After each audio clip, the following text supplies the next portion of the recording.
Hi friends. నా పేరు Surendra. Welcome back to my channel. Show రసవత్తరంగా సాగుతుంది. లాస్ట్ సీజన్‌లో గూడా టీఆర్‌పీకి వీలుగా లైవ్ నడుస్తుంది. సో, కొన్నిట్లో ఇంకా బెటర్ క్లారిటీ ఎపిసోడ్‌లో వస్తదేమో. బట్ ఒకటైతే నిజం. నాగ్ సారు ఈ సెకండ్ ఫినాలేలో ఏదైతే తప్పులు జరిగినాయో, సో, ఒక రకంగా సంచాలకంగా తప్పులు జరిగినా, లేకపోతే ఇంకో రకంగా తప్పులు జరిగినా వాటన్నిటిని మాత్రం ఎత్తి చూపిస్తాడు. లాస్ట్ వీక్ ఎందుకు చూపియలేకపోయాడంటే, last week already Kalyan ticket finale కొట్టాడు. సెలబ్రేషన్స్ అయిపోయినాయి. అంతా అయిపోయింది. ఇప్పుడు తనూజ తనకు తాను వద్దనుకుంది కాబట్టి, సో, వద్దన్నాక ఇంకేంటి అవ్వలేదుగా తనూజ. ఆ గేమ్‌లో జరిగిన ఏమన్నా మిస్టేక్స్ ఉన్నా ఇంతవరకు జరిగిన గేమ్స్‌లో వాటన్నిటి గురించి మాట్లాడే అవకాశాలైతే ఫుల్లుగున్నాయి. ఉదయం భరణి గారు ప్రోమో వచ్చినప్పుడు కూడా నేనెందుకు జేయలేదంటే, సో, చూద్దామని. అందుకే లైవ్ చూసాక బెటర్ క్లారిటీ వచ్చింది. భరణి గారు అసలు ఎందుకిచ్చారు తనూజకనేది. సరే అవన్నీ తర్వాత ఎపిసోడ్‌లో మాట్లాడుకుందాం. ఈ పర్టిక్యులర్ వీడియో వచ్చి సంజన సీజన్ 9లో స్పెషల్‌గా ఎందుకయింది? అంటే సంజన లేని సీజన్ 9 ఊహించుకోగలమా? సంజన బిగ్ బాస్ సీజన్ 9కి రావటం అనేది బిగ్ అసల పడిపోతున్న బిగ్ బాస్ సీజన్‌ని 9ని ఉవ్వెత్తున సంజన తన యాక్ట్స్‌తోనైతేనేమి, తన మాటలతో అయితేనేమి, తన నాటీనెస్‌తో అయితేనేమి, తన చిన్న చిన్న దొంగతనాలైతేనేమి, తను స్ట్రాంగ్‌గా పాయింట్స్ పెట్టటం అయితేనేమి అవసరమైనప్పుడు, సో, సేఫ్ గేమ్ ఆడకపోవటం అయితేనేమి, వీటన్నిటి వల్ల సో, సీజన్‌ని లేపిందని చెప్తా. అంటే ఒక రకంగా చెప్పాలంటే సీజన్ 9కి ఎంతో కొంత సంజన గారి వల్ల ఎంతో కొంత అనిచ్చన్నమాట. చాలా, చాలా, చాలా కంట్రిబ్యూషన్ సంజనాది. సో, ఎందుకు సీజన్ 9లో సంజన స్పెషల్ అనేది కొన్ని పాయింట్స్ చెప్తాను. దానికంటే ముందు ఓకే. సంజన గేమే మాకు నచ్చదనేవాళ్ళు స్కిప్ కొట్టండి. ఎందుకు అనవసరం. నేను చెప్పేదంతా సంజన గురించే ఈ వీడియోలో. ఓకే. ఇది సంజన గురించి ఒక స్పెషల్ వీడియో కాబట్టి మీకు నచ్చదు. నాకే వ్యూ బొక్క. మీకు నచ్చదు మీరు వద్దండి అంటే, బట్ స్టిల్ చెప్తున్నా అంటే అర్థం చేసుకోండి. ఎందుకు మీరు మళ్ళా వింటాం. ఆ సంజన ఏమాడింది అది ఇది అని అంటాం. అయన్నీ ఎందుకు. ఇప్పుడు నాకనుకో నేను వీడియో చేసేటప్పుడు నాకు నచ్చనిది ఏదైనా ఉందనుకో, నేను ఇద్దరు స్కిప్ కొడతాను లేకపోతే చూడను. నేను అది ముందే చెప్తున్నా మీకు. చెప్పినప్పుడు మీరు హాయిగా స్కిప్ కొట్టేయొచ్చు. అది. రైట్. సంజన ఎందుకు స్పెషల్ అంటే, స్టార్టింగ్ నుంచి సంజనతో బిగ్ బాస్ ఆడిన ఆటలేదు. ఫేక్ గేమ్స్ అంటే, ఫేక్ ఎలిమినేషన్‌లంటే, సాక్రిఫైజింగ్ డ్రామాస్ అంటే ఎన్ని అన్నా వాటికి తోడు సూటిపోటి మాటలంటే ఇంక 420 అటువంటివి గూడా. తట్టుకొని మొండిగా నిలబడిన ఒక కంటెస్టెంట్ సంజన. ఓకే. సో, ఎలా అంటే ఆమె గ్రాఫ్ కూడా కంప్లీట్ పాజిటివ్ గ్రాఫ్ కాదు మళ్ళా చూడండి. First negative. అసలు ఫస్ట్‌లో నా నా తొలినాళ్ళలో వీడియోస్ సంజనాకి, హరీష్‌కి కోపంతో చేసేవాడిని నేను వీడియోస్. ఎందుకంటే నేను స్పెషలు, నేనొక్కరినే ఉండాలి. నాకు నా లగేజ్ తేండి, నేను రూమ్‌లో పెట్టండి. చాలా లగేజ్ ఉంది. కెప్టెన్ అయినప్పుడు చూపించిన యాటిట్యూడ్ అయన్నీ నాకు నచ్చేవి కాదు. బట్ స్లోగా తను మార్చుకున్న తీరు. ఆమె చెప్పింది కదా! ఇంట్లో 100% పేషెన్సీ ఉంటే ఇక్కడ 300% అయిందని. నిజంగానే అది తెచ్చుకొని చేయగలిగింది. తర్వాత ఆమె ఆమె కమాండింగ్ చేయడం పక్కన పెట్టి, ఆమె ఎవరికన్నా హెల్ప్ చేయటం, ఆమె ఆకలిలో ఉంటే అన్నం పెట్టడం, ఆమె అందరితో కలవాలని చూడటం, ఆమె అందరితో ఇది చేయటం, ఆమె చిన్న చిన్న పనులు చేయటం ఇయన్నీ చేసింది. అంటే నెగెటివ్, పాజిటివ్ మళ్ళా దొంగతనాల్లో కూడా మళ్ళా పాజిటివ్.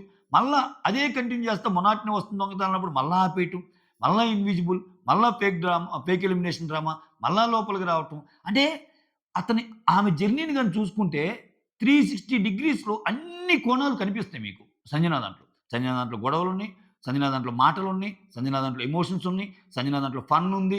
సంజన దాంట్లో ఇంకా అంటే పర్ఫెక్ట్ కోర్ బిగ్ బాస్ లవర్స్‌కి నచ్చే విధంగా సంజన గేమ్ ఆడింది. అది. ఆమె తప్పులే లేవంటే ఉన్నాయి. తప్పులు లేకుండా ఎవరియి ఉంటాయి? ఆమెవి కూడా బోలెడన్ని ఉన్నాయి. కానీ ఓవరాల్‌గా లెక్కేస్తే బిగ్ బాస్‌కి ఆమె ఇచ్చిన కంట్రిబ్యూషన్‌కి మన ప్లేయర్స్ ఇచ్చిన జీరోకి సంబంధమే లేదు. ఓకే. అయ్యే చాలా అవమానాలు మోసిందన్నా కదా! దాంట్లో జీరో ఒకటి కూడా అది. ఆ తర్వాత ఇక్కడ సంజన మెజారిటీ టైమ్స్ మీరు చూడండి, తన గేమ్‌లో ఉండటానికి ట్రై చేసిద్ది గానీ, వేరే వాళ్ళని పంపాలని కన్నింగ్ ప్లాన్స్ చేయదు. మీరు చూడండి. తన గేమ్‌లో ఉండటానికి ట్రై చేస్తుంది మాక్సిమం. తను ఉండాలి. నా మోటో టాప్ 5, నా మోటో టాప్ నేనుండాలని. సో, అంతేగాని ఈ ప్లాన్ ఏసి వేరే వాళ్ళని పంపిద్దాము అన్నట్టు ఉండదు. ఎందుకంటే దీనికి బెస్ట్ ఎగ్జాంపుల్ చెప్తా చూడండి. చాలా తెలివిగా ఆడతారు గేమ్స్. ఇప్పుడు ఎవరనుకున్నా, లేదనుకున్నా ఫ్యాన్స్ ఇంతమందొచ్చి చెప్పాక కళ్యాణ్‌కి అక్కడ ఓటింగ్ ఉందని తెలుసు. ఇమ్మాన్యుల్‌కి ఓటింగ్ ఉందని తెలుసు. తనూజాకి ఓటింగ్ ఉందని తెలుసు. ఓకే. భరణి, సుమను డేంజర్ జోన్‌లో ఉంది ఇప్పుడు. ఓకే. డిమాండ్‌కి అంత లేదు. ఆమె బాగుండే వాళ్ళు ఎవరు చూడండి, ఇప్పుడు లాస్ట్ మూమెంట్‌కి వచ్చేసరికి డిమాండ్‌తో బాగుంటుంది. డిమాండ్‌కి అత్యద్భుతమైన ఓటింగ్ ఉందా? లేదు. వచ్చిన వాళ్ళందరూ టాప్ ఫైవ్‌లో ఏం పెట్టలా ఆయన. ఓకే. సో, ఇట్లా ఎక్కేసుకున్న ఇప్పుడు కళ్యాణ్‌కి బాగుంది కాబట్టి కళ్యాణ్‌తో బాగుండాలి. తనూజతో బాగుంది కాబట్టి తనూజతో బాగుండాలి. ఇమ్మాన్యుల్‌కి ఓటింగ్ బాగుంది. ప్లస్ నా కొడుకు బాగుంది కాబట్టి బాగుంది. ఈ లెక్కలు ఉండవు ఆమె గేమ్‌లో. అవసరమైతే ఆమె వాళ్ళతోనే బయటికి దిగిద్ది. ఇప్పుడు చూడు నిన్న దాంట్లో ఒక్కరు కూడా మాట్లాడలేకపోయారు. తనూజని ఎందుకు తీయటం లేదు అని. ఇప్పుడు రకరకాల కాంబినేషన్ జరిగినాయిగా.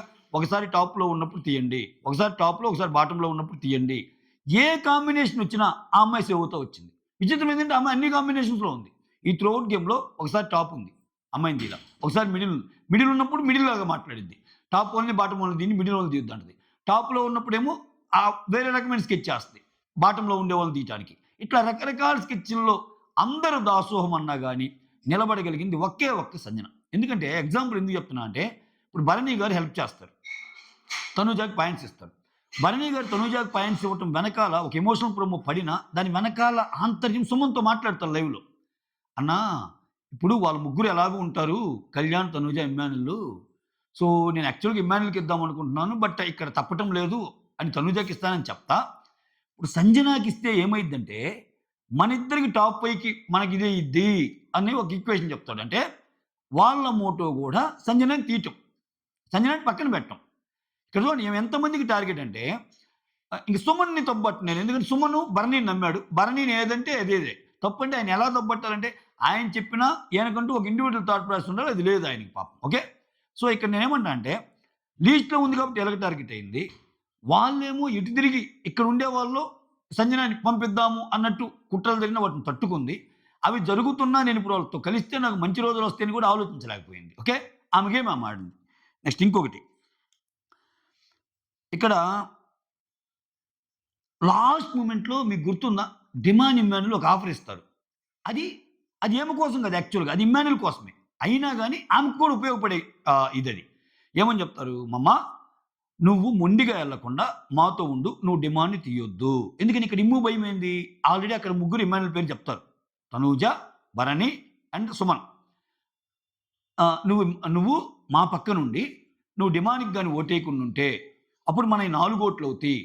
4 ఓట్లయితే అక్కడ భరణి, సుమన్‌లో ఒక టార్గెట్ చేయొచ్చు అన్నప్పుడు దాన్ని అవకాశంగా తీసుకోవచ్చు యాక్చువల్‌గా. ఎందుకని ఇప్పుడు భరణి ఏమన్నాడు?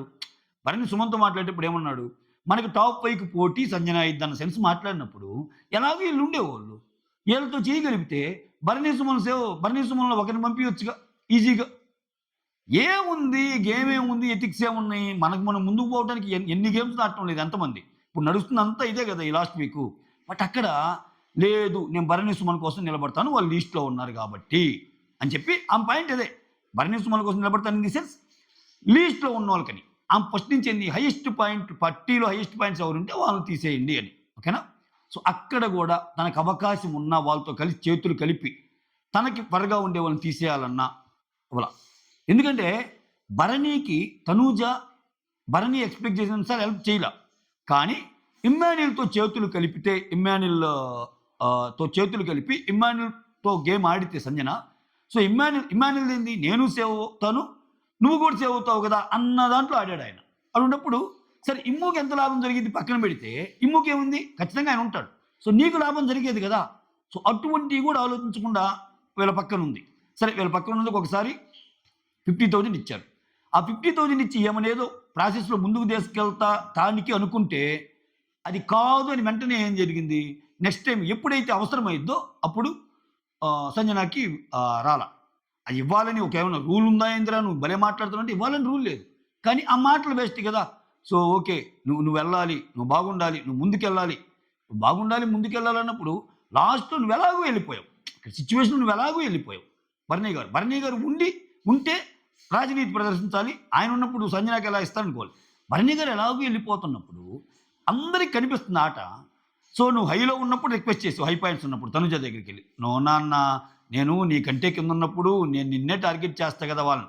సరే అయిపోయింది. ఆ నెక్స్ట్ మళ్ళా నువ్వు లో పాయింట్స్ ఉన్నప్పుడు అడిగావు. "సరే అమ్మా ఇందాక హైలో ఉన్నప్పుడు ఇవ్వలేదన్నావు. ఇప్పుడు లో పాయింట్స్ కదా ఇవ్వంటే." అది కాదు నాన్న. నాకు ఇమ్మాన్యుల్ బాగా హెల్ప్ చేశాడు. సో, నేను ఇవ్వలేను నాన్న సారీ. నా టార్గెట్ నువ్వు గాని, సంజన గాని అని చెప్పింది. అంటే అన్ని పోట్లు తిన్నా తనూజకి మళ్ళా ఎందుకు సపోర్ట్ చేశాడు అంటే అక్కడ లాజిక్ చెప్తాడు. ఎందుకని వాళ్ళు ఎలాగూ ఉంటారు. మనం సంజనకి గాని, ఇప్పుడు సంజన గనిస్తే ఆమె టాప్‌లోకి వెళ్ళిపోతే నేరుగా ఇమ్యూనిటీ దక్కి వెళ్ళిపోతే మనం చిక్కుల్లో పడతాం అనే ఒక ఇది ఉంది. దాన్ని నేను తప్పా, కరెక్ట్ అని దాన్ని తప్పను. తప్పను ఎవరి గేమ్ వాళ్ళది. కాకపోతే అటువంటి ప్లాన్స్ ఈమెకొచ్చినప్పుడు ఇప్పుడు ఇంకా తనూజ ఎప్పుడు నిలబడిద్దో, ఎప్పుడు నిలబడదో తెలీదు. బట్ ఇమ్ముతో బాగుంటే సంజన ఖచ్చితంగా నిలబడేవాళ్ళు వాళ్ళు. ఎందుకంటే డిమాన్‌కి ఒక మంచి ఒపీనియన్ ఉంది. ఇక్కడ మీరు గమనిస్తే డిమాన్‌కి ఒక మంచి ఒపీనియన్ ఉంది. ఇమ్మాన్యుయల్‌కి ఒక మంచి ఒపీనియన్ ఉంది సంజన మీద. ఎంత వాళ్ళు టీమ్ అయినా. సో ఈళ్ళు అయినప్పుడు ఇమ్ము, కళ్యాణ్ కూడా కన్విన్స్ చేయగలరు. ఓకే. సో ఇట్లా చేసి ఇప్పుడు నాకెందుకయ్యా వాళ్ళు టాప్‌లో ఉంటే ఏమి, వాళ్ళు నాతో పలకపోతేనేమి, నా నా ప్లేస్ నేను కాపాడుకోవాలంటే నాకు అపోజిట్ ఉన్న సుమన్‌ని, భరణిని తీసేపియాలనుకుంటే ఆమెకి ఎంతసేపు? ఆ గేమ్ ఎక్కడ ఆడలా లాస్ట్ వీక్స్‌లో. అది చాలా బ్యూటిఫుల్ గేమ్ అనిపించింది నాకైతే. ఓకే. అదొకటి అనిపించింది. ఇంకొకటి సెల్ఫ్ రెస్పెక్ట్ విషయానికొస్తే చిన్న చిన్న వాటికే గగ్గోలు పెట్టే ఇన్ని బిగ్ బాస్ సీజన్‌లో చూసిన మనం ఈ మధ్య సెల్ఫ్ రెస్పెక్ట్ విషయానికొస్తే సంజన అది బీబీ టీమ్ అయినా, నాక్సర్ అయినా, బీబీ హోస్ట్ మొత్తమైనా, హౌస్ మొత్తం కలిసి చెప్పినా ఒక్కసారి నా సెల్ఫ్ రెస్పెక్ట్ దెబ్బతీసి మీరు గేట్స్ ఓపెన్ అంటే ఏడిచో బైమాలో బతిమిలాడుకొని ఉండటానికి నేను మామూలు ఆమెని కాదు, సంజన గలరా అని మీరు తీస్తే తీయండి, నేను వెళ్ళిపోతా, చాలు నాకు చాలు, ఎనఫ్ అని చెప్పి గేట్స్ ఓపెన్ అనగానే వెళ్ళటానికి రెడీ అయిన ఫస్ట్ కంటెస్టెంట్ అన్న కంటే the one and only contestant అంట నేనైతే తెలుగు బిగ్ బాస్ చరిత్రలో చాలా మందికి జరిగినాయి ఇలా. ఇదివరకు కూడా చెప్పున్నా నేను ఈ ఎగ్జాంపుల్ ఇదివరకు కూడా కోట్ చేశా. చాలా మందికి జరిగినాయి. సో అభిజిత్ మోకాలు దండేశాడు, అఖిల్ మోకాలు దండ, ఆ తర్వాత నిన్న డెమాన్ వేశాడు, అంతకుముందు ఇట్లా చాలా ప్రతిసారి ఎపిసోడ్లో ఒక సీజన్లో ఒకటి జరిగింది. ఇది గేట్స్ ఓపెన్. గేట్స్ ఓపెన్కి కూడా భయపడకుండా ఆడి విషయం అంతదాకా వస్తే నేను వెళ్ళిపోవడానికే రెడీ కానీ ఇక్కడ అంత సినిమా లేదమ్మా అని చెప్పింది. సో అదొకటి. ఓకే. తర్వాత ఇది చెప్పాక లాస్ట్ మూమెంట్లో మనకంటే ఎక్కువ వాళ్ళతో మనకుంటే గేమ్ను మనం తెప్పొచ్చు, మన ఎగ్జిస్టెన్స్ ఉంటుందని ఆమె ఎప్పుడు ఆలోచించాల. ఓకే. ఆ తర్వాత లో అయిన ప్రతిసారి ఇప్పుడు మనకి లో అయిన ప్రతిసారి మనం ఎవరో ఒకరు తోడు కోరుకుంటాం. ఓకే. సో ఇప్పుడు తనుజ అంటది కదా, అరే నేను లో అయితే నువ్వు రాలేదురా అని ఇమ్మాన్యుల్ని, నాకు సపోర్ట్ ఏదైనా కావాల్సింటే వచ్చి హెల్ప్ చేయరా అని అంటది. ఏది ఇంతమంది ఉన్నా అసలు ఏమీ అడగకుండా వచ్చి చేసే కళ్యాణ్ ఉన్నాడు. బట్ ఆమె లో అయిన ప్రతిసారి ఎవరికి వాళ్ళకి ఇక్కడ బాండ్స్ ఉన్నాయి. సీనియర్స్ ముగ్గురు కలిసి ఉన్నా ఆ సీనియర్స్ ముగ్గురులో కూడా లాస్ట్కి వచ్చేసరికి భరణి సుమన్ ఒక పేరు, వాళ్ళ నలుగురు ఒక పేరు. సో ఇక్కడ అంటే ఇలా ముగ్గురు మాట్లాడుకునేటప్పుడు బాగుంటుంది. మళ్ళీ ఒక కీ డిసిషన్ కానీ ఏదైనా తీసుకోవాల్సి వచ్చినప్పుడు భరణి సుమన్ కలిసి తీసుకుంటారు. అక్కడ సంజనాకి మళ్ళీ ఉండదు. సో ఇటువంటి సిచ్యువేషన్లో అందరితో మ్యాక్సిమం బాగుంటానికి ట్రై చేస్తారే, ఉంది 10 రోజులు రా అని తనను తాను సెల్ఫ్ మోటివేట్ చేసుకుని మాట్లాడిన మాటలు ఏదైతే ఉందో హైలైట్ అసలు ఈ సీజన్కి. సంజు నిన్ను తీయటానికి చాలామంది చాలా ఎత్తులేస్తున్నారు, బట్ స్టిల్ ఓకే, ఏం కాదని క్రూషియల్ టైమ్స్లో మనకి ఎవరు సపోర్ట్ ఉన్నా లేకపోయినా సో సెల్ఫ్ రెస్పెక్ట్ ఒక ఎత్తు, సెల్ఫ్ మోటివేషన్ కూడా ఒక ఎత్తు. అది కూడా చేసుకుంటాను. తాను బాధపడింది, నవ్వింది, ఏడ్చింది. మీరు కానీ సంజన గారిని చూస్తే చాలామంది ఒక మాట చెప్తారు ఇనీషియల్ వీక్స్లో వెళ్ళేవాళ్ళు. ఎవరెవరు నీకు ఫ్లోరా కానీ లేకపోతే ఎవరో ఒకరిద్దరు చెప్తారు. ఆమె అలా కనపడింది కానీ నైట్ అయితే ఊరికనే ఏడుస్తుంది ఒక్కటి కూర్చొని వాళ్ళ బాబు గుర్తొచ్చని. సో అటువంటి సిచ్యువేషన్లో కూడా ఆమె పాయింట్ పదే తేల్చూడు. ఒకసారి ఎప్పుడో ఫ్యామిలీ వీక్ అప్పుడు గుర్తొస్తుందని ఏడుస్తుంది తప్పితే నేను ప్రతిసారి ఆ పాయింట్ని తెచ్చి ఆ ఫ్యామిలీ సింపతి కొట్టాలి అన్నది కూడా కనపడదు. ఓకే. ఆమె అసలు మ్యాక్సిమం బ్యాడ్ అవ్వడానికే ఆమె కొని తెచ్చుకుంటుంది కష్టాలు, గొడవలు కానీ ఏదైనా. సో అటువంటి విషయాల్లో సెల్ఫ్ మోటివేషన్ విషయాల్లో కూడా చాలా బాగా నచ్చింది. ఓకే. ఇక్కడ ఇంకొకటి అన్నిటికంటే బయట విషయాలు, ఇంట్లో విషయాలు పర్ఫెక్ట్గా అంటే ఒక ఎట్లా డీకోడ్ చేస్తుందంటే విషయాల్ని అంత బాగా డీకోడ్ చేస్తాయి. ఈరోజు అందరూ కూర్చొని మాట్లాడుకుంటారు ఒక విషయం, మీకు లైవ్ చూస్తే అర్థమైంది. డిమాన్తో సంజన గారు మాట్లాడేటప్పుడు ఒక మాట అంటారు, నీకు అసలు ఎవరెవరు అంటే నలుగురు మిగిలినప్పుడు లాస్ట్లో, అరే అది ఏం లేదురా, మీరందరూ ఏదో అనుకుంటున్నారు, భరణి గారికి ఛాన్స్ వస్తే తనూజాకే ఇస్తాడు పాయింట్స్ అని సంజన అంటది. ఆమెకు తెలుసు ఎంత కలిసి ఉన్నా చివరి మూమెంట్లో ఎలా టేబుల్స్ టర్న్ అవుతాయి అనేది ఆమెకు తెలుసు. సో ఇక్కడ ఇమ్మాన్యుల్ ఏమంటాడు, ఇమ్మాన్యుల్ అండ్ తనూజ మన ఇద్దరికి ఇప్పుడు ఇక్కడ చూడండి, భరణి పాయింట్లు తనూజ భరణికి హెల్ప్ చేయకపోయినా భరణి పాయింట్లు తనూజాకి తెచ్చుకోవటానికి ఇటుపక్క కళ్యాణ్, ఇటుపక్క ఇమ్మాన్యుల్ రకరకాల వ్యూహాలు. సో మన ఇద్దరికి ఎవరికొచ్చినా పర్లేదు గానీ, సో ఆమెకొస్తే మాత్రం మళ్ళా మన ఇద్దరిలో ఒకరు పోతాము అంటే ఏంటి ఇంక గేము? నేను చెప్పింది ఇప్పటికే నమ్ముతారా? చివరికొచ్చేసరికి మీకు కొన్ని నిజాలు తెలుస్తాయి. ఎవరెవరి వాళ్ళు. ఓకే. ఇక్కడ నేను నాన్న, తనూజ బాండ్ కూడా అంత గొప్ప బాండ్ ఏం గాదు. ఇక్కడ అమ్మ, ఇమ్మాన్యుల్ బాండ్ చాలా గొప్ప బాండ్ అనిపిచ్చేది మనకి. కానీ చివరికొచ్చేసరికి ఏ సముద్రంలో గలవాల్సిన నీళ్ళు ఆ సముద్రంలో కలిసినట్టు. సో ఇప్పుడు అంటాడు చూడు, ఆమెందుకు ఇందాక ఫీలయింది. ఓకే. సో ఇక్కడ మనం కొట్టుకుంటే వేరే వాళ్ళు తీసుకుంటారన్నందుకు హర్టయింది ఆమె. గేమ్ ఓడిపోయిన దానికంటే గూడా. గేమ్‌లో లాగావు, నాయి లాగావు, నీ లాగావు అని ఇమ్మాన్యుల్ అంటున్నాడు గానీ, గేమ్‌లో ఎవరైనా లాగొచ్చు. ఆమె గేమ్ గురించి బాధ కంటే, సో మనిద్దరి మధ్య వేరే వోళ్ళు అన్నప్పుడు ఆమెను వేరు చేసినట్టు గదా! అది గదా అక్కడ ఫీలయిన పాయింటు. అటువంటి ఫీలయిన సందర్భాలు చాలా ఉన్నా, తనను తాను ఇది జేసుకోగలిగింది. సో ఎంతమంది అంటే ప్రపంచం మొత్తం నువ్వన్నది తప్పు అని రీతు విషయంలో అన్నా, నో. నేనేదైతే ఫీలయ్యానో అదే అన్నా. నేనేదైతే చూశానో అదే అన్నా. నేనేం బూతులు ఆడలేదు. నాకు కంఫర్ట్ లేదన్నాను, కంఫర్ట్ లేదని చెప్పాను. దాన్ని ఒక పెద్ద సీన్ చేసి, పెద్ద పెద్ద పదాలు ఆడేసి, ఎన్ని తిప్పేయాలని చూసినా ఆ రోజు సంజనని బోన్‌లో ఉంచి మొత్తం తిప్పాలని చూసారు బీబీ టీమ్. బట్ బీబీ టీమ్‌ని తిప్పిందేమ. అది గేమ్. సో ఇటువంటి ఇంకా చాలా చాలా చెప్పుకోవచ్చు. అందుకే సంజన సీజన్ 9లో ఈ వీక్ ఉంటదా? ఈ వీక్ పోద్దా? టాప్ 5లో ఉంటదా? ఆమె పొజిషన్ టాప్ 3నా? టాప్ 4ఆ? టాప్ 5ఆ? టాప్ 6ఆ? లెక్కలతో సంబంధం లేదు. ఎందుకంటే ఈ లెక్కల గురించి మాట్లాడాలంటే చాలా మాట్లాడాలి. సో టాప్ 1 ప్లేయర్ ఎవరు? టాప్ 2 ప్లేయర్ ఎవరు? వాళ్ళు ఆడిన ఆట ఏంటి? వాళ్ళు నిజంగా అంత అద్భుతమైన ఆట ఆడారా? అసలు ఎవరి కోసం ఆడారు? ఇవన్నీ తీసామనుకో మళ్ళా ఇగోస్ దెబ్బతింటాయి. చాలా సార్లు చెప్పే ఉన్నా. ఇదేం ఓపెన్ సీక్రెట్. సో అటువంటి అన్ని ఆడ్స్ మధ్య ఓకే. తనను తాను నెట్టకొస్తా సపోర్ట్ సిస్టమ్ ఉన్నా లేకపోయినా ఉన్నప్పుడు తీసుకుంది. లేనప్పుడేమో తను సెల్ఫ్ మోటివేట్ చేసుకొని తన జర్నీని తాను ముందుకు తీసుకెళ్ళిన వే ఏదైతే ఉందో extraordinary, excellent, fantastic, fabulous, mind blowing, unbelievable అంట నేనైతే. So that's all. Thank you so much for watching my video. Signing off. Me Surendra.